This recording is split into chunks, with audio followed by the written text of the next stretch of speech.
Car crashes can be sudden and devastating, but some leave more questions than answers.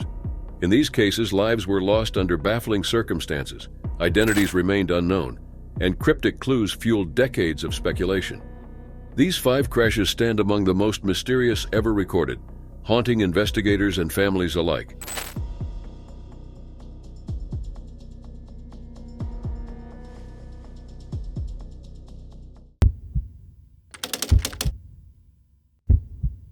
In June 1994, the disappearance of a young mother and her child along California's Highway 50 would become one of the most haunting and inexplicable cases in the state's history. For 5 days, no one knew what had happened to 23-year-old Christine Skubish and her 3-year-old son Nick. When they were finally found, what investigators uncovered was both tragic and deeply mysterious. An accident marked not only by survival against impossible odds, but also by an eerie sighting that defied all logical explanation. Christine, a newly certified paralegal and single mother, left her family's home near Sacramento on June 5, 1994, bound for Carson City, Nevada. She was excited about beginning a new chapter in her life and hopeful about her future with her fiancé. But early on June 6th, somewhere along the winding and isolated stretch of Highway 50 through the Sierra Nevada mountains, her car vanished without a trace. As days passed without any sign of her or Nick, her family grew increasingly desperate. On June 8th, Christine's stepfather filed a missing persons report, and a search began along the remote mountain corridor. Then in the early hours of June 10th, a woman named Deborah Hoyt was driving home from Sacramento with her husband when she saw something chilling near a dangerous curve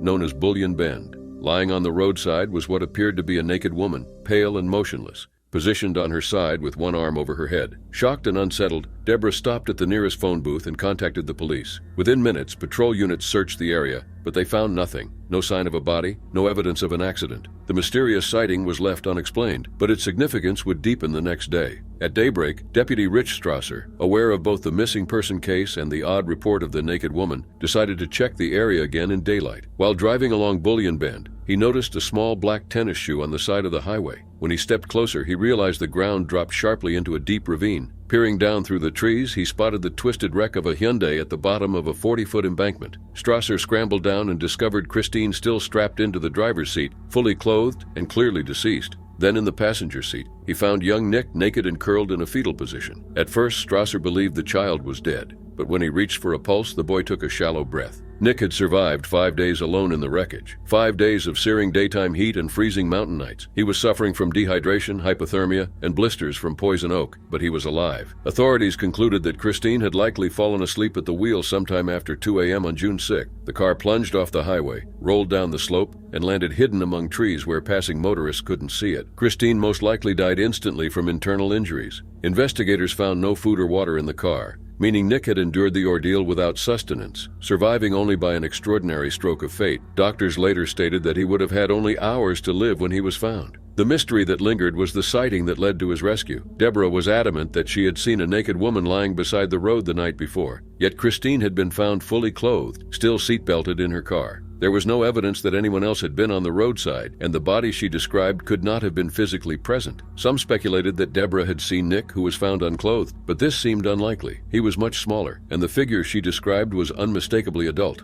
To this day, the case of Christine and Nick Skubish remains one of the most mysterious car crash discoveries ever recorded. A devoted mother lost her life, and her son miraculously survived under impossible circumstances. Whether the strange vision on Highway 50 was a coincidence, confusion, or something beyond human understanding, it led rescuers directly to the boy.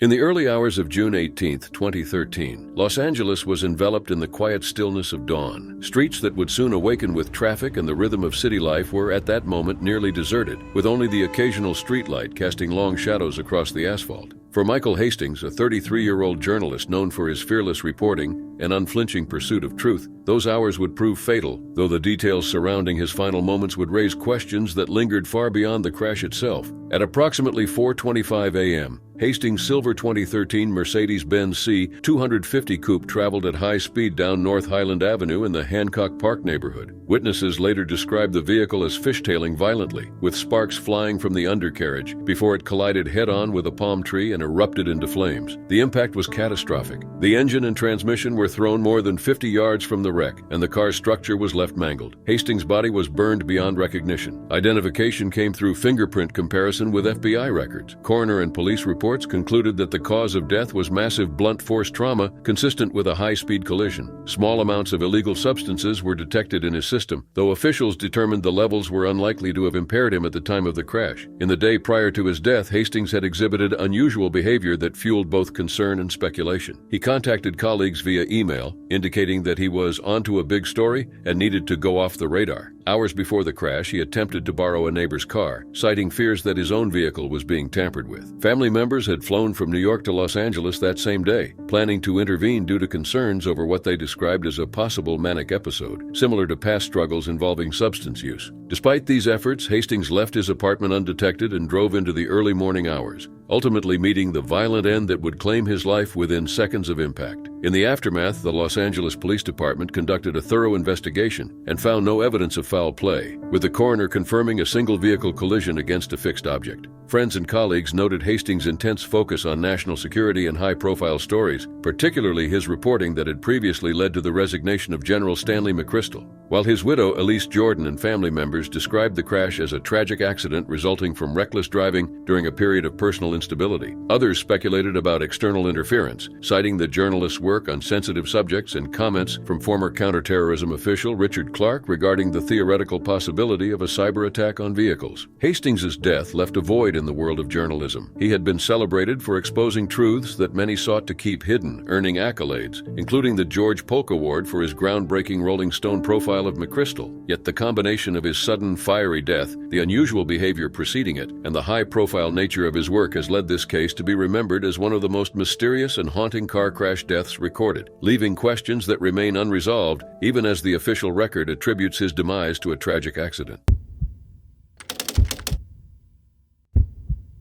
The story of Willie McRae remains one of Scotland's most perplexing and haunting mysteries, a tale that blends political intrigue, tragedy, and unanswered questions. McRae, a former vice chairman of the Scottish National Party, respected lawyer, war veteran, and outspoken anti-nuclear campaigner, vanished on the evening of April 5, 1985, leaving behind a life steeped in activism and controversy. What should have been a routine weekend trip to his Highland cottage instead culminated in a series of events that continue to puzzle investigators, journalists, and historians alike, and his death has since become a symbol of some of the most mysterious car crash deaths ever recorded in Scotland. At 6:30 p.m. on April 5, 1985, McRae left his Glasgow flat, bound for his remote home in Ardell, Ross Shire. The following morning, around 10 a.m., his maroon Volvo was discovered straddling a small burn approximately 27 meters off the A87 near Invergarry by two Australian tourists, Alan and Barbara Crow. McRae was still alive but unconscious, his body slumped in the driver's seat with the seatbelt fastened and the car door wedged against uneven ground, preventing immediate access. Dr. Dorothy Messer, who was coincidentally passing with companions, assisted alongside David Kautz, a local S&P counselor who knew McRae, to extract him through the passenger side. The doctor noted a strong smell of alcohol, and initial assessments suggested injuries consistent with a car accident. Still, the absence of facial trauma raised the first questions about the nature of his condition. McRae was swiftly transported to Regmore Hospital in Inverness and subsequently transferred to Aberdeen Royal Infirmary. It was there, several hours later, that the true severity of his injuries became apparent. A staff nurse, Catherine McGonigal, recalled discovering a small circular entry wound at the back of McRae's neck, directly aimed at the brainstem with no exit wound. The wound was so precise that it rendered survival impossible. A subsequent X-ray revealed a bullet lodged at the base of his brain, confirming that the cause of his life-threatening condition was not the car accident. Despite immediate medical attention and comprehensive brain function assessments, McRae's vital signs continued to deteriorate, and following consultation with his next of kin, life support was switched off early on April 7th, ending the 61-year-old's life. In the aftermath, investigators found McRae's revolver in a stream near the crash site, several feet from the car, an antique Smith & Wesson containing 2 spent cartridges. While authorities ultimately ruled that McRae had taken his own life, citing a history of depression and prior threats of self-harm, the circumstances of the case generated enduring controversy. The position of the bullet wound, the distance of the gun from the vehicle, and discrepancies in eyewitness and medical accounts fueled speculation that McRae may have been killed. He had been a prominent figure in Scottish politics, serving as vice chairman of the Scottish National Party and advocating fiercely for Scottish independence, nuclear disarmament, and environmental protection. He was also a vocal vocal critic of government policies on illegal substance trafficking, police corruption, and nuclear waste disposal. His outspoken stances and willingness to challenge powerful institutions and expose alleged misconduct earned him both respect and enemies. This placed him in opposition to entrenched political and economic interests that may have seen his activism as a threat. Allegations persisted that sensitive papers were missing from his vehicle and that he had been under surveillance. Yet no fatal accident inquiry was ever held, leaving the official narrative contested for decades.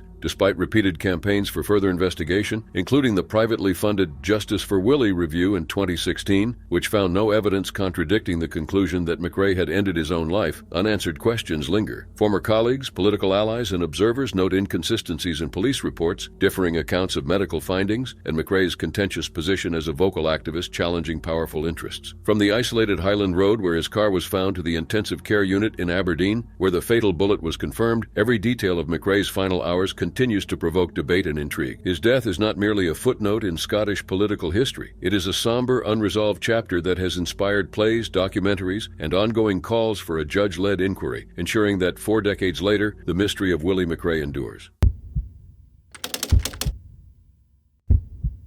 On the night of April 20th, 1989, a single car accident on a remote stretch of Montana Highway 200 near Circle became the starting point of one of the most mysterious disappearances in U.S. history. A woman driving well over 380 miles from home collided with another vehicle, yet what followed would confound witnesses, authorities, and her family for decades. The incident was witnessed by multiple motorists and unfolded in a manner that made the ordinary danger of a road accident eerily unsettling. Patricia Bernadette Meehan, a 37-year-old ranch hand from Bozeman, Montana, had left her apartment that afternoon without specifying a destination, despite having scheduled a visit with her psychologist the following morning. Those who knew her had noticed a change in her behavior in the days prior. Her landlord described her as unusually hyper, and she had told her father over the phone that she was under stress and wished to return home. By evening, she was driving east along Highway 200 when she crossed into oncoming traffic. Peggy Bueller, driving west with her father, narrowly avoided a head-on collision. Moments later, Patricia's car struck a second vehicle, driven by off-duty police dispatcher Carol Heitz. Both women survived with minor injuries, but what happened next left the witnesses stunned. Emerging from the wrecked car, Patricia walked silently toward Carol. According to Carol, she stared blankly as if looking straight through her without saying a word. Peggy, who had pulled over, observed Patricia climb over a fence, pause for several moments staring at the scene, and then disappear into the darkness of the surrounding prairie. Police soon identified the vehicle as belonging to Patricia, but she was nowhere to be found. A search revealed tennis shoe tracks leading approximately 3/4 of a mile into the open field before fading into the terrain, offering no further clues. In the aftermath, Patricia's family immediately traveled to Montana, distributing thousands of missing person flyers and coordinating searches with local volunteers, law enforcement, and even helicopter teams. Abandoned coal mines, rugged hills, and open fields were combed, but no trace of her was discovered. Investigators considered that Patricia may have fled the scene due to shock, amnesia caused by head trauma, or even by intentionally disappearing, though none of these possibilities could be confirmed. In the months and years that followed, reports of sightings poured in from across the country. More than 5,000 alleged encounters were documented, with some confirmed by police ranging from truck stops in South Dakota to diners in Washington state. Witnesses often described a disoriented, quiet woman who seemed lost in thought, sometimes talking to herself, appearing clean but anxious, and leaving quickly before authorities could intervene. Despite national attention, including a feature on NBC's Unsolved Mysteries, Patricia was never located. Her family continued to search, hoping to find her alive, or at least learn her fate. To this day, Patricia Bernadette Meehan's disappearance remains one of America's most haunting roadside enigmas. Her car crash and subsequent vanishing defy simple explanation, and the trail of over 5,000 reported sightings only deepens the mystery. Whether the result of injury, psychological distress, or some other unknown factor, Patricia's story endures as a chilling and unresolved chapter in the history of missing person cases, leaving both investigators and the public to wonder how a woman could vanish so completely into the night. On a quiet afternoon in late June 1995, a drive along U.S. Route 58 in southern Virginia ended in sudden tragedy, leaving behind questions that would linger for decades. The wreckage of a Volkswagen Vanagon was discovered crushed against a pair of trees near Emporia, its impact so severe that one of the victims could not immediately be identified. Amid the twisted metal and shattered glass, fragments of a story emerged, clues that hinted at lives abruptly cut short, and a mystery that would capture the attention of strangers far from the accident scene. The crash claimed 2 young men. The driver, 21-year-old Michael Hager, was pronounced dead at the scene. In the passenger seat was a young man whose injuries made recognition impossible. For years, he would be known only as Grateful Doe, a moniker inspired by the distinctive items found on his body. He wore a tie-dyed Grateful Dead t-shirt, a beaded necklace, and had long reddish-blonde hair. A small star tattoo marked his upper left arm, and he bore no dental work. His teeth were relatively well cared for. Among his possessions were 2 concert tickets for the Grateful Dead, a yellow Bic lighter, $1.25, and a handwritten note signed Caroline T. and Caroline O. The note, addressed to someone named Jason, read, "Jason, sorry we had to go see you around." It also contained a small sketch that some believed depicted Jerry Garcia. Authorities investigated every detail of the crash. Neither man had illegal substances or alcohol in his system, and no mechanical issues were found with the van. Investigators hypothesized that Hager may have fallen asleep at the wheel, leading to the fatal collision. The passenger's severe head injuries prevented immediate identification, and despite attempts using fingerprint analysis and other forensic methods, the young man's identity remained a mystery. Over the years, amateur sleuths and devoted Grateful Dead fans tracked every available clue, sharing sketches, reconstructions, and photographs online in hopes of solving the enigma. For 20 years, the unidentified man's body remained unclaimed. Interest in his case grew in the digital age as online communities reconstructed his face and compared it to photographs of missing persons. In 2015, those efforts finally bore fruit. A series of images and reconstructions posted on social media caught the attention of someone who thought they recognized him. DNA testing later confirmed the long-held suspicion. Grateful Doe was Jason Patrick Callahan, a 19-year-old from Myrtle Beach, South Carolina. Callahan had left home earlier that year, driven by his passion for the Grateful Dead, and his mother had assumed he was living a nomadic life typical of fans of the band. The revelation brought a mix of closure and sorrow. Family members who had provided DNA were relieved to finally know Jason's fate, yet devastated that he had been lost for 2 decades. The identities of the individuals who wrote the note to Jason and the story behind their message remain unknown, leaving a final layer of mystery surrounding the crash. Even as Jason's name has been restored to the record, the accident itself endures as a mysterious and haunting car crash death, a tragic reminder of lives abruptly ended and questions that linger long after the impact.